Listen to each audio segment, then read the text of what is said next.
फेरि पनि तपाईहरु सबैजनालाई जीवित प्रभु येशू क्रिस्टको नाउँमा हाम्रो राजा अगमवक्ता र पुजारी र हाम्रो प्रेरित प्रभु येशूको नाउँमा न्यानो अभिवादन। जय मसीह। हामी फेरि पनि प्रभुलाई धन्यवाद दिन्छौं यो दिनको लागि। हामी आज फेरि पनि हिब्रूको पुस्तकको गहन अध्ययन गर्न आएका छौं र यो लकडाउन बाइबल स्टडी सिरिजमा तपाईहरुलाई म फेरि पनि एकदमै स्वागत भन्न चाहन्छु। आउनुहोस् हामी हिब्रू 7 अध्यायको 11 पदलाई हेर्ने छौं। हिजो हामीले 10 पदसम्म हेर्यौं अनि मल्कीसेदकको थीम कन्टिन्यू हुँदैछ। कसरी येशू ख्रीष्ट मल्कीसेदक जस्तै हुनुहुन्छ भन्ने कुरा। अनि हिजो हामीले हेर्यौं मल्कीसेदक र येशू ख्रीष्ट एउटै मान्छे होइन। मल्कीसेदकले पनि येशू ख्रीष्टलाई आराधना गर्नुपर्छ किनभने मल्कीसेदकको दर्जा बमोजिम भए तापनि येशू ख्रीष्टको पुजारीगिरी मल्कीसेदकको भन्दा नि उच्च छ भन्ने कुरा हामीले हेर्यौं। किनभने राजाहरू भन्दा उच्च उहाँ महान, अगमवक्ताहरू भन्दा महान हो भने मल्कीसेदक भन्दा महान हुनु पर्दछ। भलै यहाँ चाहिँ हारून वंशी अर्थात् लेवी वंशी पुजारी भन्दा महानको चित्रलाई यहाँ कोरिएको छ, तर हामी देख्छौं उहाँ मल्कीसेदक भन्दा नि महान हुनुहुन्छ। किनभने मल्कीसेदकले अब्राहमलाई आशीर्वाद दिए र अब्राहमले दशांश चढाउँदाखेरि लेवीले पनि दशांश चढाए भन्ने तर्कलाई हिब्रूको लेखकले एकदमै राम्रोसित प्रस्तुत गर्नुभएको हामीले हिजो हेर्यौं। आज त्यही मल्कीसेदकको बारेमा अझ यहाँ गहिराईमा गएको हामी पाउँछौं हिब्रूको लेखक। अनि त्यो कुरालाई आज हामी हेर्नेछौँ। यहाँ अनि एकदमै नयाँ करार हैन, नयाँ पुजारीगिरी, नयाँ करारको पुजारीगिरी र पुरानो करारको मूसाको पुजारीगिरी व्यवस्थासँग एकदमै तुलनात्मक व्याख्या गरिएको छ र कसरी येशू ख्रीष्टको पुजारीगिरीले पुरानो करारको पुजारीलाई विस्थापन गर्यो भन्ने कुरा राम्रोसित देखाइएको छ। मैले तपाईहरुलाई यूहन्नाको सुसमाचारमा यो विस्थापनको थियोलोजी, ईश्वर शास्त्र एकदमै राम्रोसित मैले भनेको थिएँ कि कसरी येशू ख्रीष्टले मन्दिरलाई, कसरी चाडबाडहरूलाई, कसरी बलिदानलाई उहाँले विस्थापन गर्नुभयो र नयाँ कुरा सुरुवात गर्नुभयो। हामीले त्यो काना नगरको विवाह उत्सवमा हेर्यौं।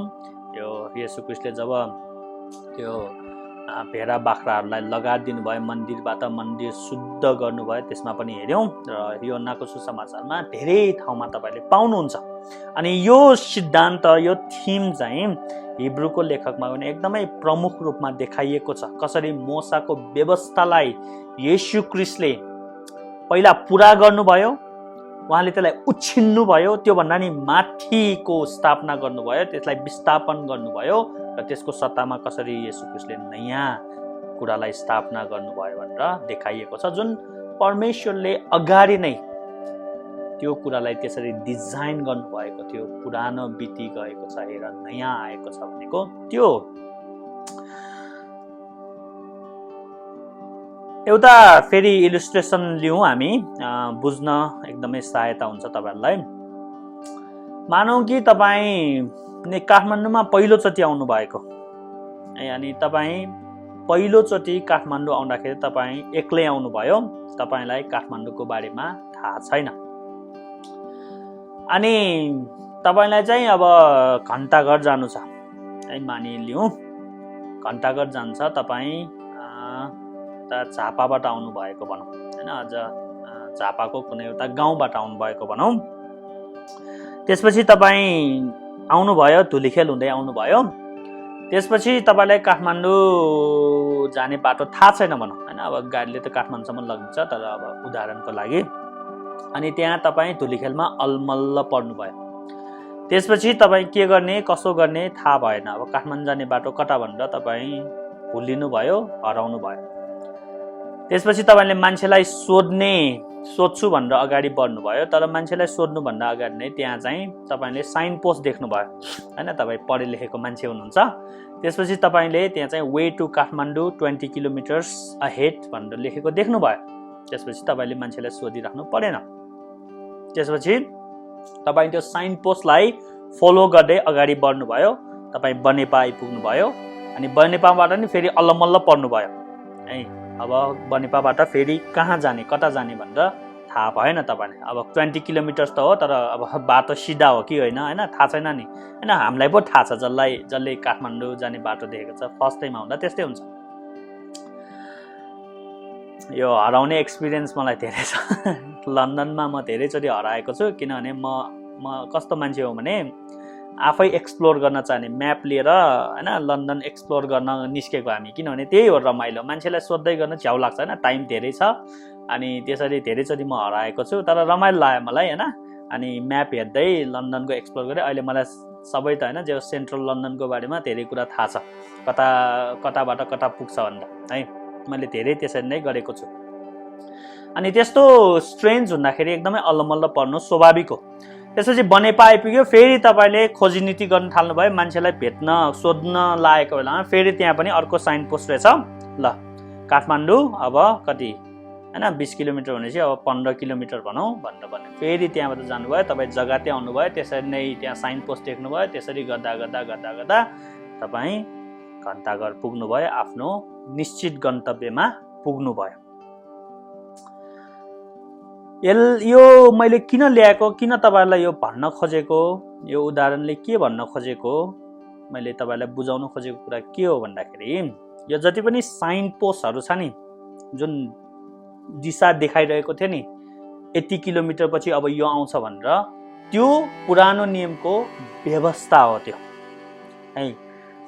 पुरानो नियमको पुजारीगिरी हो त्यो, पुरानो नियमको बलिदानका कुरा हो, पुरानो नियमको मन्दिर सम्बन्धी कुरा हो। पुरानो नियममा जति पनि कुराहरू छन्, सबै कुराले येशू ख्रीष्ट गन्तव्यतिर अर्थात् त्यसको पूर्णतातिर इङ्कित गरिरहेको थियो। अझ बाइबलले यसलाई यसरी राख्छ, छाया हो तिनीहरू, किनभने छायाले जहिले पनि वास्तविकतातिर इङ्कित गरिरहेको हुन्छ है। त्यो साइन पोस्टहरू, त्यो जुन गन्तव्यतिर तपाईँलाई दोहोऱ्याउनको निम्ति देखाइएको त्यो माध्यमहरू हुन्, परमेश्वरले दिनुभएको माध्यमहरू। चाहे त्यो मोसा होस्, चाहे त्यो मोसाको व्यवस्था होस्, चाहे मन्दिर होस्, चाहे अरू होइन राजा अगमवक्ता पुजारी होस्, चाहे जतिसुकै अरू कुराहरू होस्, ती सबैले एउटै पूर्णतातिर देखाइरहेको थियो, उहाँ हुन्छ येशू ख्रीष्ट। त्यो हामीले कलसीको पुस्तकमा एकदमै राम्रोसित पाउँछौँ। सबात, औँसी होइन, तुरैको चाड, निस्तार चाड सबै आउने कुराको छाया मात्र हुन्, वास्तविकता येशू हुनुहुन्छ भनेर पावलले कलसीको पत्रमा एकदमै राम्रोसित लेखेको हामीले पाउँछौँ है। अब यो चित्रलाई तपाईँले दिमागमा राख्नुहोस्। अब हामी अगाडि बढ्नेछौँ कि पुरानो नियमको पुजारीगिरी, पुरानो नियमको बलिदान, पुरानो नियमको भेटी, दशांश, आशिष सबै आएर येशू ख्रीष्टमा पुरा हुँदछ। किनभने परमेश्वरले त्यसरी येशू ख्रीष्ट आउनुभन्दा अगाडि मानिसलाई येशू ख्रीष्टतिर दोहोऱ्याउनको निम्ति उहाँले ती सबै चिन्हहरू, ती सबै साइन पोस्टहरू दिनु भएको थियो। तर होइन यूहन्नाको सुसमाचार उहाँ आफ्नै मानिसकोमा आउनुभयो, तर आफ्नै मानिसले उहाँलाई चिनेनन्। हो कि होइन? हो, जसले बुझ्नुपर्ने हो उहाँलाई बुझेन है। अब त्यतातिर डाइभर्ट नहौँ, हामी अगाडि बढौँ। येशू ख्रीष्ट मल्कीसेदेक जस्तो, अब मल्कीसेदेकको बारेमा म धेरै कुरा भन्दिनँ, किनभने हामीले धेरै कुरा गरिसक्यौँ मल्कीसेदेकको बारेमा। अब 11 पददेखि हामी हेरौँ, यो पदहरूलाई पवित्र आत्माले के भन्दै हुनुहुन्छ त्यसलाई उजागर गर्ने प्रयास गरौँ हाम्रो स्रोत साधन र सीमित क्षमतामा है।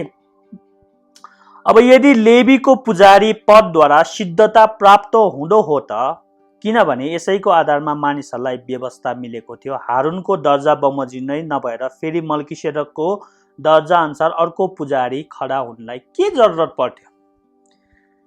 अब हेर्नु, उदाहरणले कति काम गर्छ, इलिस्ट्रेसनले कति काम गर्छ, ठ्याक्कै देखाउँछ। यदि त्यो साइन पोस्टले गन्तव्यमा, यदि त्यो साइन पोस्ट नै गन्तव्य हो भने त्यो साइन पोस्टको के औचित्य भयो भनेको के होइन। अघि हामीले साइन पोस्टको कुरा गर्यौँ नि, त्यो साइन पोस्ट नै गन्तव्य हो भने त्यसको कुनै औचित्य भएन, त्यो त साइन पोस्ट मात्र हो।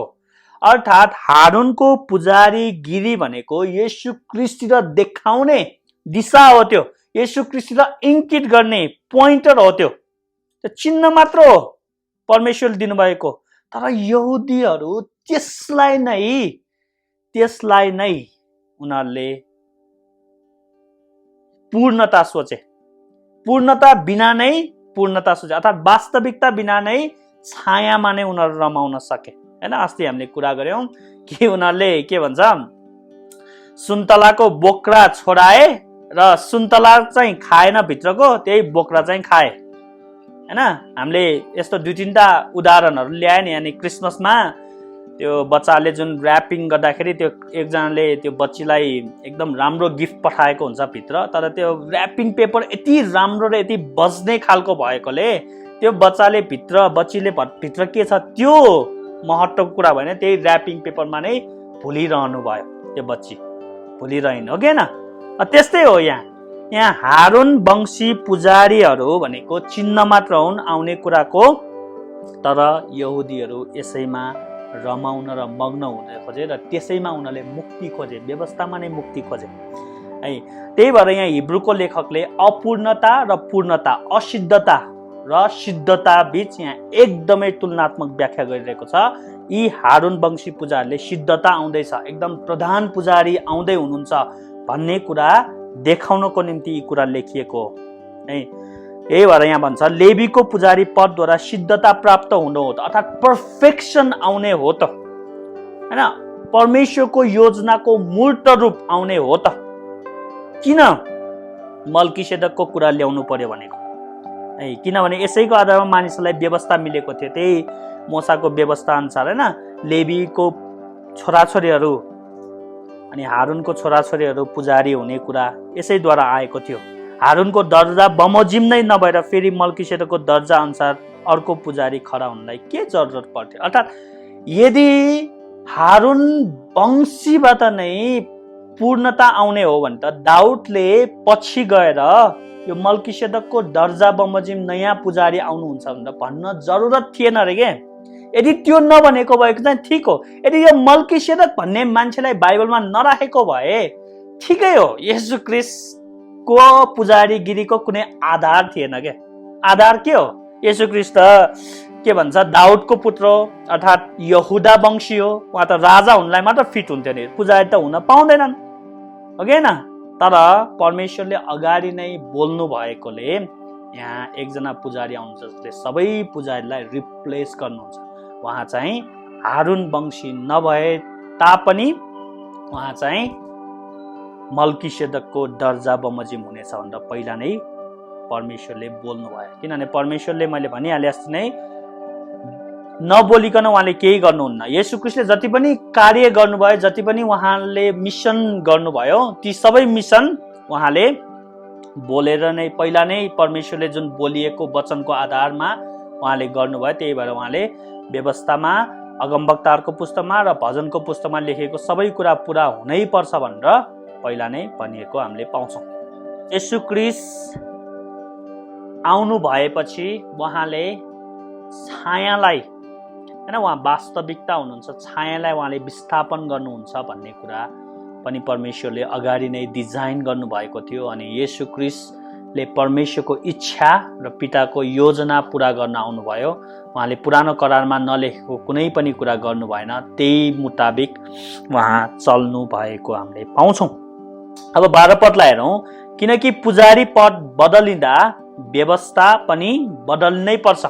किनभने पुजारी पद के को आधारमा दिएको, व्यवस्थाले दिएको नि हैन। मोसाको व्यवस्था अनुसार पुजारी पदको धारण गर्ने, पुजारी पदको ग्रहण गर्ने र पुजारीहरूले के गर्ने के नगर्ने सबै व्यवस्था चाहिँ मोसाको त्यो सिनाई पर्वतमा दिएको व्यवस्था अनुसार छ।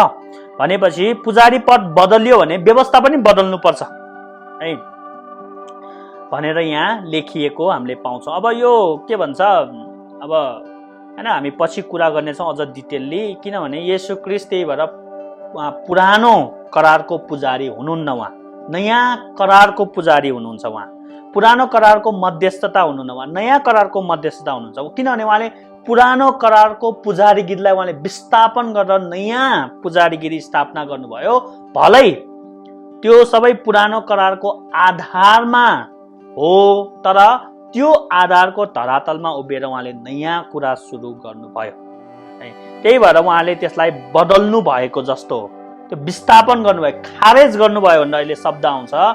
पुरानो करारलाई नयाँ करारले खारेज गरिदियो, पुरानो व्यवस्थालाई नयाँ व्यवस्थाले खारेज गरिदियो, पुरानो पुजारी गीतलाई नयाँ पुजारीले खारेज गरिदियो, पुरानो मन्दिरलाई नयाँ मन्दिरले खारेज गरिदियो र येशू ख्रीष्ट त्यो सबैको पूर्णता बन्नुभयो। तर तपाईहरुले एउटा एकदमै भुल्नु नहुने कुरा है, नराम्रोलाई राम्रोले विस्थापन गरेको होइन। व्यवस्था नराम्रो थिएन है, मोसा नराम्रो थिएन, पुरानो करार नराम्रो भनेको होइन। नराम्रोलाई राम्रोले विस्थापन गरेको होइन, तर राम्रोलाई अझ राम्रोले विस्थापन गरेको। त्यही भएर यहाँ हिब्रूको लेखकले बेटर बेटर बेटर भनेको, हि इज अ बेटर कभिनेन्ट हैन, हि इज द बेस्ट किन भन्नु भएन भनेर हामीले पहिला नि हेरिसक्यौं। किन द सुप्रिम भन्नु भएन, तर मोसा भन्दा महान हैन, हारूनको पुजारी भन्दा महान किन भन्नुभयो, किन उहाँ सबैभन्दा महान भन्नु भएन है। यो कुरा चाहिँ एकदमै के भन्छ तपाईहरुले एकदमै दिमागमा राख्नुपर्छ। किनभने यो यसो हेर्दाखेरि सबै नेगेटिभ जस्तो देखाएको छ पुरानो कुराहरू हैन, अनि मान्छेले अटोमेटिक दिमागमा चाहिँ के आउँछ भने ए पुरानो चाहिँ नराम्रो थियो त्यही भएर येशू ख्रीष्ट राम्रो भन्दा, त्यो गलत हो। त्यसले एन्टिसेमिटिसिजमतिर जान्छ। एन्टिसेमिटिसिजम भनेको यहुदीहरूलाई घृणा गर्ने हैन, जुन ज्युजहरुको त्यो हिटलरको समयमा एकदमै त्यो धेरै डरलाग्दो किसिमले भएको थियो। पुरानो व्यवस्था पुरानो करारका कुराहरू एकदम राम्रो छन्, तर त्यो भन्दा नि राम्रो येशू ख्रीष्ट हुनुभयो, त्यसरी बुझ्नुपर्छ। अर्थात् तिनीहरू अपूर्ण थिए, पूर्णता आउनु भयो भन्दा। अपूर्णको मतलब अब पुरै नराम्रो होइन नि, पूर्ण चाहिँ छैन तर त्यही पूर्णताको लाइनतिर गइरहेका थिए उनीहरू, र येशू ख्रीष्ट आएर त्यसलाई पूर्णता दिनुभयो, त्यसलाई सिद्धता दिनुभयो है। अब यो सबै कुरा यसरी बुझ्नुपर्छ, चाहे त्यो मन्दिर होस्, चाहे पुजारीगिरी होस्, चाहे बलिदान होस्, येशू ख्रीष्ट अझ उत्तम बलिदान हुनुहुन्छ। उहाँको रगत अझ उत्तम रगत हो हैन, नयाँ करारको रगत हो। उहाँको मध्यस्थता मोसा भन्दा नि महान हो, उहाँ स्वर्गदूतहरू भन्दा नि महान, राजाहरू भन्दा नि महान भनेर यी सबै कुरा यसरी यो सिद्धान्तको आधारमा हामीले बुझ्नु पर्दछ। किनकि जसको विषयमा यी कुराहरू भनिएका हुन् उहाँ त अर्कै कुलका हुनुहुन्छ, जुन कुलबाट कसैले पनि कहिले वेदीमा सेवा गरेका छैन। अब यो भनिराख्नु पर्दैन कि येशू ख्रीष्ट यहुदा कुलका हुनुहुन्छ, यहुदा कुलबाट राजाहरू निस्के, दाउद पनि यहुदा कुलका हुनुहुन्थ्यो, सोलेमान हैन, अनि यहुदाका राजाहरू त्यसपछि हुँदा हुँदा येशू ख्रीष्ट यहुदा कुलबाट आउनुभयो। उहाँको बुवा योसेफ यहुदा कुलको हुनुहुन्थ्यो। यहुदा कुलले कहिले पनि वेदीमा सेवा गरेको पाउँदैनौँ है, अफिसियली पाउँदैनौँ। अब कति अपवादहरू छन् हैन, सुलेमानले त बलि चढाए नि है, त्यही भएर विद्वानहरूका अनुसार सुलेमान मात्र त्यस्तो व्यक्तित्व हुनुहुन्छ जो येशू ख्रीष्टसँग ठ्याक्कै मिल्छ। किनभने सुलेमान राजा, अगमवक्ता र पुजारी भनेर देखाइएको छ। किनभने जुन दाउदसँग करार बाँध्नु भयो परमेश्वरले, अनि दाउदलाई जुन परमेश्वरले भन्नुभयो तँबाट एउटा सन्तान निस्किने, म त्यसको बुवा हुनेछु हैन, त्यसले गल्ती गर्यो भने म त्यसलाई ताडना दिनेछु भनेको छ नि, त्यो येशू ख्रीष्ट हुनुहुन्छ। त्यही भएर सुलेमान चाहिँ एकदमै येशू ख्रीष्टसँग मिल्दो जुल्दो आउँछ। भलै मल्कीसेदक पनि मिल्दैन है, मल्कीसेदक पुजारीको मामा मिल्छ, तर मल्कीसेदक के थिए, राजा थिए र पुजारी थिए, अगमवक्ता थिए र थिएन।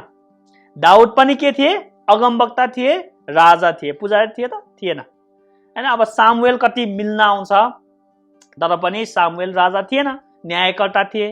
तर सुलेमान मात्र त्यस्तो व्यक्ति हुनुहुन्छ जो सबै कुरा लगभग मिल्न आउँछ। उहाँ अगमवक्ता पनि हुन्छ, उहाँले धेरै हैन अगमबानीहरू कहे भन्दा मतलब अगमवक्ताको रूपमा चित्रण गरिएको छ, उहाँले भजनहरू लेखे हैन। त्यसपछि उहाँ राजा हुनुहुन्छ, त्यो कुरा भनिराख्नु पर्दैन। अनि तपाईलाई थाहा छ नि मन्दिर समर्पणमा बलिदान गर्ने को हो, उहाँ नै हो, सुलेमान नै हो है। भनेपछि येशू ख्रीष्टसँग पुरानो करारमा एकदमै मिल्दोजुल्दो भनेको सुलेमान मात्र हो भनेर विद्वानहरूको ठहर छ। यहाँसम्म कि मोसा पनि त्यति नजिक आएका थिएनन् सुलेमानको, बुझ्दै हुन्छ नि है। त्यही भएर हामीले यहाँ एकदमै राम्रो चित्र पाउँछौँ हिब्रूको लेखकले कोरिरहेको यो सिद्धता आउने कुरामा।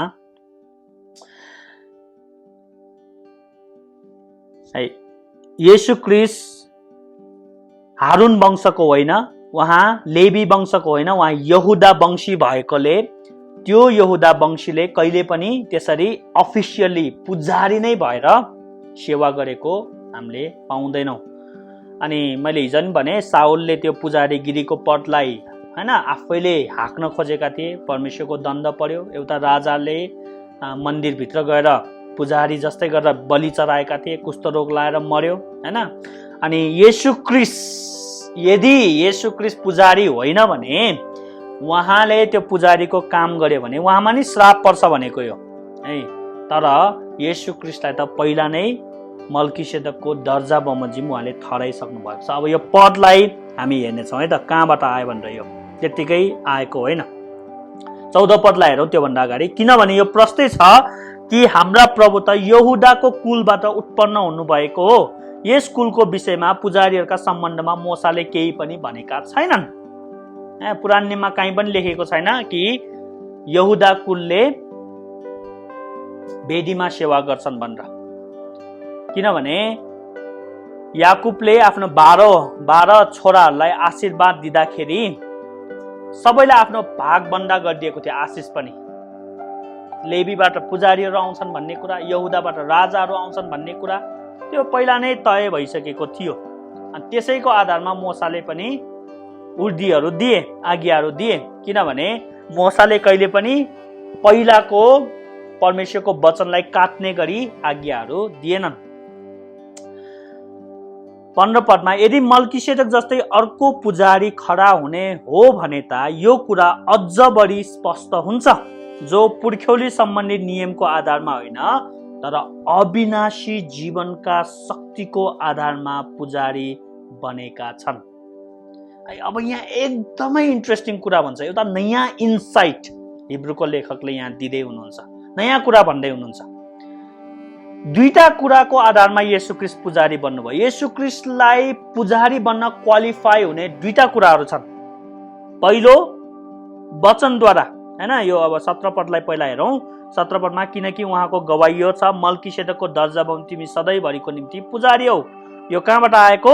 भजन सङ्ग्रह 110। अनि भजन सङ्ग्रह 110 लाई पढ्नुहोस्, त्यहाँ राजा र पुजारी एउटै देखाइएको छ। किनभने भजन सङ्ग्रह 110 मा त्यहाँ राजाको विषयमा नि भनेको हामीले पाउँछौँ होइन। 102 मा पनि हो क्यारे, सरी 2 भजनमा, भजन नम्बर 2 मा पनि हो होइन। राजा र पुजारीलाई एकै ठाउँमा देखाइएको। यो आधारमा पनि येशू ख्रीष्ट प्रतिज्ञाको आधारमा पनि उहाँ पुजारी बन्नुभयो है, बाइबलको प्रतिज्ञाको आधारमा। किनभने परमेश्वरले त्यो प्रतिज्ञा, त्यो वचन पहिला नै दाउद मार्फत बोल्नु भएको हो, दाउदको भजन मार्फत। त्यही भएर येशू ख्रीष्टले भन्नुभयो भजनमा लेखेको कुरा सबै पुरा हुनुपर्छ। अर्को पनि इन्ट्रेस्टिङ कुरा यहाँ हिब्रूको लेखकले भन्नुभयो येशू ख्रीष्ट कसरी पुजारी बन्नुभयो भनेर। त्यो चाहिँ कहाँ छ? यही 16 पदमा हेर्नुहोस् त, जो पुर्ख्यौली सम्बन्धी नियमको आधारमा होइन।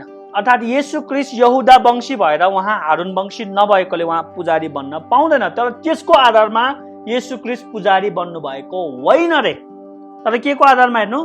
तर अविनाशी जीवनको शक्तिको आधारमा पुजारी बनेका हुन्। अर्थात् के भनेको?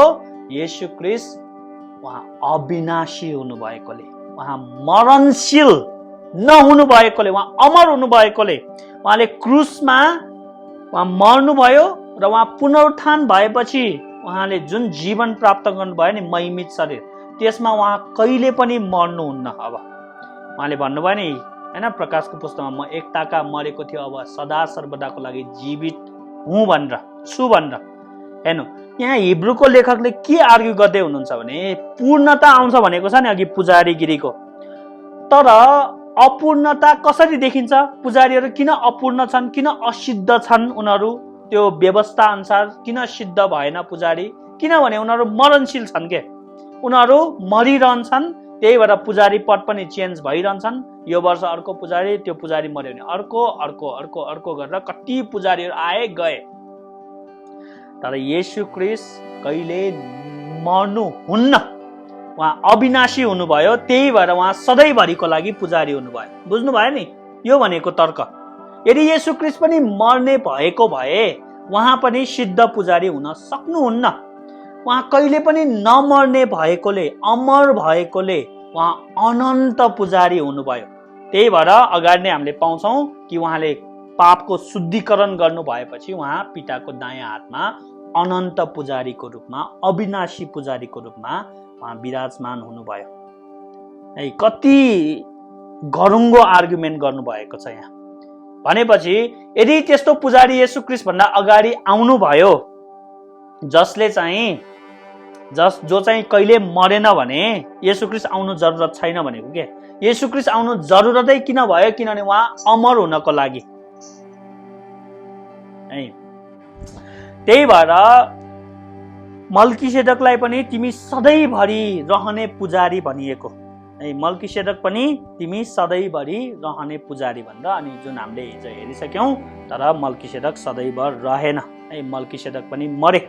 यदि उहाँ मान्छे हो भने उहाँ मरे, होइन। उहाँको जन्म भएको छ भने उहाँ मरे। भलै उहाँको जन्मको बारेमा, मृत्युको बारेमा बाइबलमा लेखेको छैन, कुनै रेकर्ड छैन भनेको, तर पनि मल्कीसेदक मरे।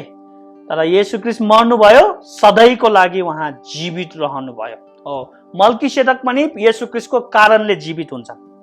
बुझ्दै हुन्छ नि? त्यही भएर उहाँ अगौटे फल हो के, प्रथम फल हुनुहुन्छ उहाँ।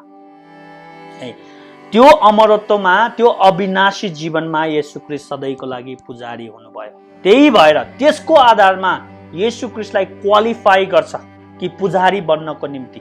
है, एउटा त्यो भयो। अर्को त हामीले अघि नै पढिसक्यौँ, किनकि उहाँको गवाई छ, अर्थात् परमेश्वरको गवाई छ, मल्कीसेदकको दर्जा बमोजिम तिमी सधैँभरिको निम्ति पुजारी हौ। होइन, हारूनको दर्जा बमोजिम होइन, मल्कीसेदकको दर्जा बमोजिम। किनभने मल्कीसेदकको नि कुनै रेकर्ड छैन। होइन, पुजारी कसरी बन्नुभयो? न अब्राहमको सन्तान हुनु, अब्राहमलाई त उल्टै आशीर्वाद दिने मान्छे, अब्राहम भन्दा नि महान। होइन, मल्कीसेदकको दर्जा बमोजिम येशू ख्रीष्टको नि कुनै रेकर्ड छैन, पुजारी बन्नको लागि कुनै रेकर्ड छैन। तर जसरी मल्कीसेदक बन्नुभयो त्यसरी नै उहाँ पनि मल्कीसेदकको दर्जा बमोजिम, हारूनको दर्जा बमोजिम होइन, लेवीको दर्जा बमोजिम होइन, मोसाको दर्जा बमोजिम होइन, मल्कीसेदकको दर्जा बमोजिम। किनभने हिजो हामीले कुरा गर्यौँ, जति पनि पुजारी छन् तिनीहरू सबैले येशू ख्रीष्टलाई दशांश चढाए। सो सरह हो जब अब्राहमले मल्कीसेदकलाई दशांश चढाए। अनि आशिष दिने आशिष लिने भन्दा महान हुन्छ भनेर हामीले हिजो धेरै कुरा हेरिसक्यौँ। अब 18 पदलाई हेरौँ। किनकि यो पहिलो आज्ञा चाहिँ कमजोर र बेकम्माको भएको हुनाले खारेज भएको छ। अब यसरी पढ्दाखेरि ठ्याक्कै थाहा हुन्छ कि बेकम्मा भन्ने शब्द छ नि, अलिकति कस्तो सुनिन्छ नि, हो क्या?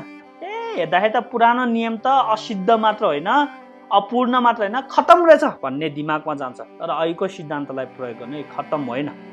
तपाईँले गलातीको पुस्तकमा एकदमै राम्रोसित पाउनुहुन्छ ती कुराहरू। व्यवस्था पाप हो त? कदापि होइन। है, व्यवस्था असल छ, तर हामी चाहिँ पापी हौँ के। है, परमेश्वरले दिनुभएको कुनै पनि कुरा पाप होइन। उहाँले जे जति दिनुभयो सबै पवित्र, तर कमजोरी व्यवस्थामा होइन, हामीमा छ। त्यसले गर्दाखेरि यदि हामी पवित्र भएको भए परमेश्वरको व्यवस्था पनि हामीले पवित्रसित पालन गर्छौँ। हामीमा दोष भएकोले व्यवस्थालाई हामीले दुरुपयोग गर्छौँ। है, त्यो हो कि कुरा। त्यही भएर पहिलोको आज्ञा चाहिँ, पहिलो करार, पुरानो करार कमजोर भएकोले है र बेकम्मा भएको हुनाले खारेज भएको छ अरे। त्यो खारेज त त्यतिकै हुँदैन।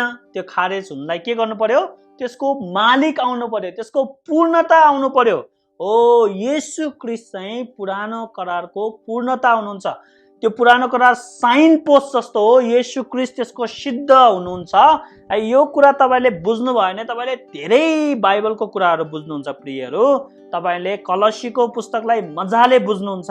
तपाईँले पावलका अरू रोमीको पुस्तक धेरै हदसम्म बुझ्नुहुन्छ। यो जब यो पुरानो करार असिद्ध छ, नयाँ सिद्ध हो भन्ने कुरा बुझ्नुहुन्छ, धेरै बाइबलका कुराहरू तपाईँको निम्ति उजागर हुन्छन्। त्यही भएर पुरानो बेकम्मा भयो, खारेज भयो। होइन, खारेज हुनु भनेको के हो? रद्द हुनु के। तर त्यो रद्द त्यतिकै भएको होइन। त्यो रद्द गर्नलाई के गर्नु पर्यो? त्यसको पूर्णता आउनु पर्यो। येशू ख्रीष्ट आफैले के भन्नुभयो? म व्यवस्था रद्द गर्न आएको भनेर नसम्झ, तर त्यसलाई पुरा गर्न आएको। व्यवस्था येशू ख्रीष्टले पुरा गर्नुभयो, अर्थात् व्यवस्थाको जीवन जिउनु भयो। उहाँले कुनै पाप गर्नु भएन, सबै कुरामा निष्कलङ्क गर्नुभयो र उहाँ व्यवस्थाभन्दा माथि पुग्नु भयो के। उहाँले व्यवस्थाको सबै कुरा पालन गर्नुभयो र त्यसलाई पूर्णता दिनुभयो। त्यसपछि उहाँले त्यसलाई उडाइदिनु भयो है। त्यसपछि उहाँले नयाँ सुरुवात गर्नुभयो। हो त्यो भनेको यहाँ पनि अब उहाँले पुजारी पदलाई उडाइदिनु भयो, बलिदानलाई उडाइदिनु भयो उहाँले, र उहाँले आफूमा नयाँ कुरा सुरुवात गर्नुभयो। त्यही भएर इजरायलले येशू ख्रीष्टलाई इजरायलको प्रतिमूर्ति, मूर्त रूप भन्छ। इजरायलको आशा येशू ख्रीष्ट हुनुहुन्छ के। येशू ख्रीष्ट इजरायलको पूर्णता हुनुहुन्छ। उहाँले त्यसलाई खारेज गरेर रद्द गर्नुभयो हैन। अझ यो व्यवस्थालाई अन्तरिम संविधान जस्तो पनि हामीले लिन सकिन्छ उदाहरणको रूपमा हैन। नेपालको संविधान नबनिँदाखेरि अहिले जुन नयाँ संविधान छ त्यो नबनिँदाखेरि नेपालमा केले शासन गर्थ्यो? अन्तरिम संविधानले हो कि। अन्तरिम संविधान चाहिँ केही समयको लागि, नयाँ संविधान नआएसम्म। अनि जब नयाँ संविधान आयो, संविधान पूर्ण रूपमा लेखियो, जब किताब बन्यो होइन, त्यो संविधान बन्यो, तब के भयो? अन्तरिम संविधान गयो, खारेज भयो, स्वत रद्द भयो कि। अब त्यो नेपालको प्रशासन, नेपालको कानुन व्यवस्था त्यो अन्तरिम संविधानको आधारमा चल्दैन, किनभने अब नयाँ आएको छ, पुरानो स्वत खारेज भएको छ। अर्थात् येशू ख्रीष्टको पुजारीगिरी आएपछि सबै पुजारीगिरी रद्द भयो। त्यही भएर मन्दिरको अब औचित्य छैन। हामी क्रिस्चियनहरूले बलिदान चढाउनु पर्दैन, हामीले निष्ठाचार मान्नु पर्दैन, हामीले अब पुजारी भएर काम गर्नु पर्दैन, किनभने येशू ख्रीष्ट नै बलिदान हुनुभयो, मन्दिर हुनुभयो, उहाँ नै पुजारी हुन, उहाँ सर्वस्व परमेश्वर सबै हुनुभयो उहाँ। अब हामीलाई लिमिटेड कुरा मात्र थाहा छ होइन, कति हुनुभयो उहाँ। हामी त अब हाम्रो मस्तिष्क, हाम्रो दिमाग, हाम्रो विचारहरू सीमित छ, हामीले थोरै मात्र बुझ्छौँ। तर हिब्रूको लेखकले चाहिँ यो बलिदान र पुजारीगिरीको लाई मध्यनजर गरेर धेरै कुराहरू लेखेको हामीले पाउँछौँ है। त्यही भएर पुरानो कमजोर भयो, त्यही भएर नयाँ चाहियो, त्यही भएर पुरानो खारेज भयो, त्यही भएर नयाँ कुराको आवश्यकता पर्यो। त्यो नयाँ येशू ख्रीष्ट हुनुहुन्छ र यो सबै सिद्धान्तलाई डिफाइन गर्ने के हो? रिप्लेसमेन्ट थियोलोजी, अर्थात् विस्थापनको ईश्वर शास्त्र। विस्थापन गर्नुभयो येशू ख्रीष्टले, नयाँ कुरालाई पुरानो करारलाई नयाँले विस्थापन गर्नुभयो होइन। विस्थापन भनेको थाहा छ नि, एउटा थियो त्यसलाई निकालेर अर्को स्थापना गर्नु है, त्यसलाई विस्थापन भन्छ, रिप्लेसमेन्ट। किनकि व्यवस्थाले केही कुरा सिद्ध तुल्याएन होइन। व्यवस्थाले पाप पनि क्षमा गर्न सक्दैन, साँडे र बोकाको रगतले पाप क्षमा हरण गर्न सक्दैन भनेको त्यो हो। व्यवस्थाले विवेक शुद्ध गर्न सक्दैन, त्यो कुरा अब पछि आउँछ। व्यवस्थाले के भन्छ? व्यवस्थाको पुजारीले पूर्ण रूपमा पाप हरण गर्न सक्दैन, किनभने तिनीहरू मरिरहन्छन् होइन। केही पनि गर्न सक्दैन व्यवस्थाले, तर त्यो परमेश्वरबाट आएको है। व्यवस्था नराम्रो होइन र त्योभन्दा अझ उत्तम आशा दिइएको छ जसद्वारा हामी परमेश्वरको नजिक पुग्छौँ है। आशाको बारेमा अस्ति हामीले धेरै कुरा गर्यो। आशाको बारेमा जुन येशू ख्रीष्ट हाम्रो लङ्गर हुनुहुन्छ भने त्यो महापवित्र स्थानमा पर्दाबाट भएर उहाँ जानुभयो र उहाँले बलिदान चढाउनु भयो भनेर जुन हाम्रो आशालाई उहाँले जीवित राख्नुभयो, हाम्रो आशालाई मूर्त रूप दिनुभयो नि, हो त्यो आशा हामीले अझ उत्तम आशा पाएका छौँ। अर्थात् पुरानो करारका मानिसहरूले जुन आशा पाए त्यो भन्दा नि उत्तम आशा हामीले पाएर के। किनभने येशू ख्रीष्टको मध्यस्थ र पुजारीगिरी र बलिदानले गर्दाखेरि पुरानो नियमका मानिसले भन्दा हामीले अझ उत्तम आशा पाए। तर एउटै आशा हो त्यो, पुरानो नियममा छायामा थियो, तर अब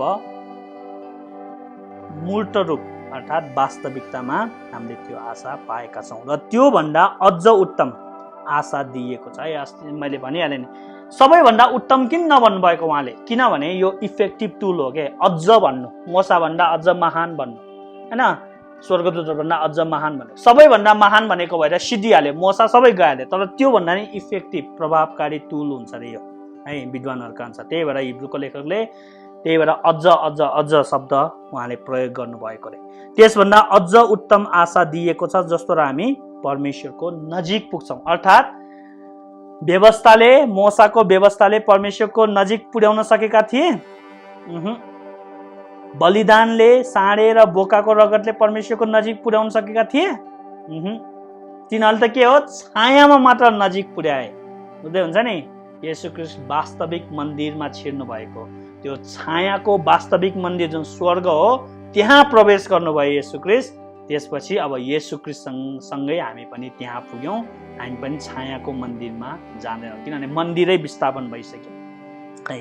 त्यही भएर हामीले अझ आशा पाएर हामी परमेश्वरको नजिक पुगेका छौँ, परमेश्वरको सिंहासनमा पुगेका छौँ। एफिसी 2 अध्यायमा लेखेको छ हामी पनि येशू ख्रीष्टसँगै उचालिएका छौँ, उहाँको दायाँ हातमा बसालिएका छौँ। त्यति आशिष हामीले पायौँ किनभने येशू ख्रीष्टले हाम्रो स्वभाव लिनुभयो, हामीसँग पहिचान गर्नुभयो र हामीलाई पनि उहाँले एक गर्नुभयो।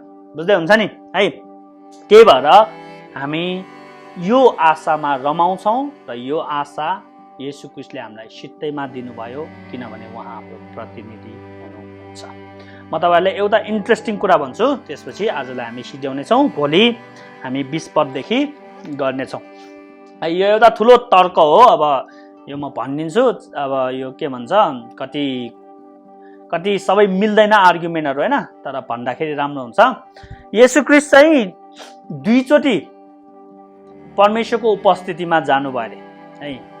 एकचोटि चाहिँ उहाँ हाम्रो प्रतिनिधि भएर जानुभयो अरे होइन।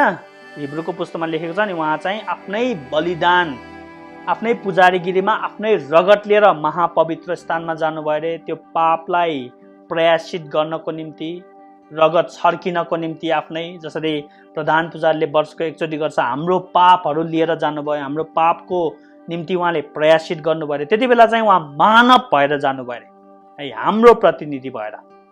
अनि त्यहाँ डरलाग्दा स्वर्गदूतहरू थिए, करुबहरू थिए किनभने त्यो वास्तविक मन्दिर हो। तर उहाँले त्यो सबैलाई पन्छ्याउनु भयो किनभने उहाँ पाप रहित हुनुहुन्थ्यो। स्वर्गदूतले उहाँलाई प्रहार गर्न सक्दैन थियो करुबहरूले। जसरी अब्राहम के भन्छ, आदम र हव्वालाई अदनको बगैँचाबाट निकालिदिए नि, तर येशू ख्रीष्टलाई त्यसरी रोक्न सक्दैन थियो। उहाँले नयाँ बाटो तयार गर्नुभयो, परमेश्वरको क्रोधलाई उहाँले शान्त गर्नुभयो, ती करुबहरूलाई पछाडि हटाइदिनु भयो र परमेश्वरको महिमा अगाडि ल्याइदिनु भयो। किनभने अदनको बगैँचामा के भएको थियो, करुबहरू चाहिँ अगाडि आए, परमेश्वर चाहिँ पछाडि गए मान्छेको पापले गर्दाखेरि। येशू ख्रीष्टमा ठ्याक्क उल्टो भयो, करुबहरू फेरि हटाइए, ज्वालामय तरवाल पन्छाइए, नयाँ बाटो बनियो। जुन बाटो अदनको बगैँचामा बन्द भएको थियो, येशू ख्रीष्टले फेरि त्यसलाई खोल्नुभयो, परमेश्वरको महिमा ल्याउनु भयो। न्याय गर्ने ती स्वर्गदूतहरू, ती करुबहरू, ज्वालामय तरवाललाई उहाँले पन्छ्याउनु भयो, मन्छ्याउनु भयो है। त्यसपछि उहाँले त्यो पापको शुद्धिकरण गरेपछि के लेखेको छ, उहाँ पिताको दायाँ हातमा बस्नुभयो भनेको छ नि। अब यहाँ विद्वानहरूले के भन्छन् भन्दाखेरि, उहाँले पाप शुद्ध गर्नुभयो, मन्दिरको पर्दा च्यात्यो, ती सबै त्यसमा कनेक्ट हुन्छ। उहाँ जानुभयो, उहाँले पाप शुद्ध गर्नुभएपछि उहाँ फेरि आउनुभयो अरे है। अब यो कहिले भएको छ भन्दा हामीलाई थाहा छैन। अब पुनरुत्थान भइसकेपछि या क्रुसमा भयो होइन, हामीलाई थाहा छैन, यो कुरा लेखिएको छैन, तर हामीलाई के थाहा छ, भयो यो।